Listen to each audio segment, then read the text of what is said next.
the process within the domain of behaviorism.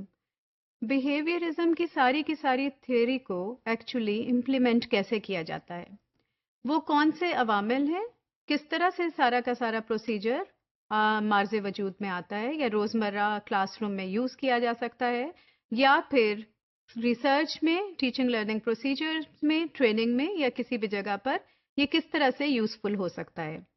So behaviourism के अंदर जो बेसिक थीम या बेसिक कंपोनेंट है इसके प्रोसीजर में वो कंडीशनिंग है. Now what do we mean by conditioning?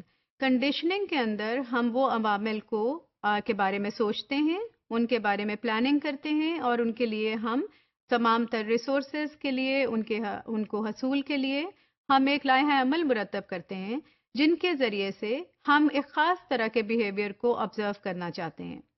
अब वो कंडीशनिंग हमारे एक ऐसे बिहेवियर को भी मार्ज़ वजूद में ला सकती है जो इनवॉलेंट्री हो और ऐसा भी एक नतीजा हासिल किया जा सकता है जो कि वॉलेंट्री हो. डिफरेंट तरह के रिसर्चर्स ने जो काम किया, जो मुख्तलिफ रिसर्चर्स की कॉन्ट्रीब्यूशन है with in this domain and with in this area, उसने हमें different concept and different type of conditioning के बारे में भी आगाह किया और उनके इस्तेमाल के बारे में भी हमें समझाया कि आप किस तरह से कौन से अवामिल को कहाँ पर यूज़ कर सकते हैं. कुछ खास किस्म की कंडीशनिंग में लर्निंग का प्रोसीजर या लर्नर की ऑब्जर्वेशन, क्या वो सीख रहा है या किस तरह से वो सीख रहा है, it can be absolutely passive, लेकिन कुछ खास तरह की कंडीशनिंग में it can be slightly interactive as well. So conditioning दोनों तरह से इस्तेमाल की जा सकती है. बिहेवियरिज्म में, for behaviourism, learning is the acquisition of new behavior through conditioning. So this is the main claim within the process of behaviorism कि conditioning के ज़रिए से different तरह की तब्दीलियाँ या different तरह की changes को हम behaviors में लेकर आ सकते हैं. Conditioning is a process of behavior modification by which a subject comes to associate a desired behavior with a previously unrelated stimulus. So conditioning के ज़रिए से आप behavior में वो modification, वो तब्दीलियाँ लेकर आ सकते हैं जिसमें कि कोई पहले से मौजूद stimuli को मुकम्मल तौर पे भी तब्दील किया जा सकता है और एक नया behavior आपको देखने में मिल सकता है जिसके लिए एक ऑब्जेक्टिव आपके माइंड में बहुत क्लियर होना चाहिए, या फिर वो एक नेचुरल एनवायरनमेंट के अंदर भी आप वो सर्टेन काइंड के बिहेवियर्स को एज्यूम करके आप उन्हें ऑब्जर्व कर सकते हैं.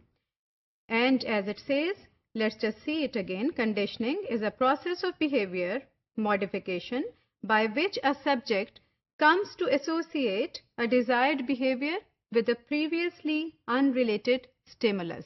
Stimulus वो अवामिल हैं या वो इंडिकेशंस हैं, वो सिग्नल्स हैं जो कि कंडीशनिंग के साथ इस्तेमाल किए जाते हैं. उन्हीं के इर्द गिर्द कंडीशंस होती हैं कि आपके इर्द गिर्द क्लासरूम में सर्टेन ऐसे सिग्नल्स हों, उसको जिसको कि आप केस स्टडी में जो केस है उसके लिए आपने कौन से वाले स्टिमुलस उसके इर्द गिर्द रखे हैं कि आप उसके उस वाले रिएक्शन को और उस बिहेवियर को जिसकी मदद से आप ऑब्जर्व कर सकते हैं.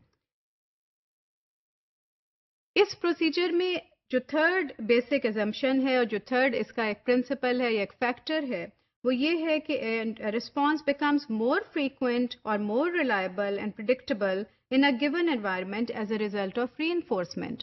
सो कंडीशनिंग में समटाइम्स ये भी क्लेम किया जाता है कि there is no need to reinforce the entire procedure. Learning will take place regardless कि आप उसमें किसी भी तरह की रीइंफोर्समेंट कर रहे हैं या नहीं कर रहे हैं. और ये भी उसमें देखा जाता है कि रीइंफोर्समेंट करने के बाद में क्या वो लर्निंग का लेवल ज़्यादा पुख्ता हो जाता है, ज़्यादा डीप हो जाता है, और क्या उससे किसी तरह के बिहेवियर में और लेटर ऑन जबकि जैसे जैसे बिहेवियरिज्म के अंदर रिसर्चर्स ने काम करते गए और स्टडीज़ प्रोसीड करती गई और इसका स्कोप बेहतर से बेहतर होता गया, उसमें जब इंटरएक्टिव अप्रोच भी आने लगी स्लाइटली और उसमें ये एक्नॉलेजमेंट आने लगी कि किसी हद तक जो लर्नर है उसका अमल दखल भी हो सकता है और उसको क्या आपने स्कोप देना है. सो उसमें रीइंफोर्समेंट का फैक्टर उसके बिहेवियर में पॉजिटिव नेगेटिव बिहेवियर्स की रिडक्शन, एक्सपेंशन या उनकी डीपन लेवल के लिए वो बहुत ज़्यादा इम्पॉर्टेंट समझा जाने लगा. اس ساری کنڈیشننگ کو بیسیکلی دو میجر ڈومینس میں دو کیٹیگریز میں ڈیفائن کیا جا سکتا ہے ڈسٹریبیوٹ کیا جا سکتا ہے. One of the type is called classical conditioning and the other type is called apparent. So there are two types of possible conditioning. One is classical and the other is operant.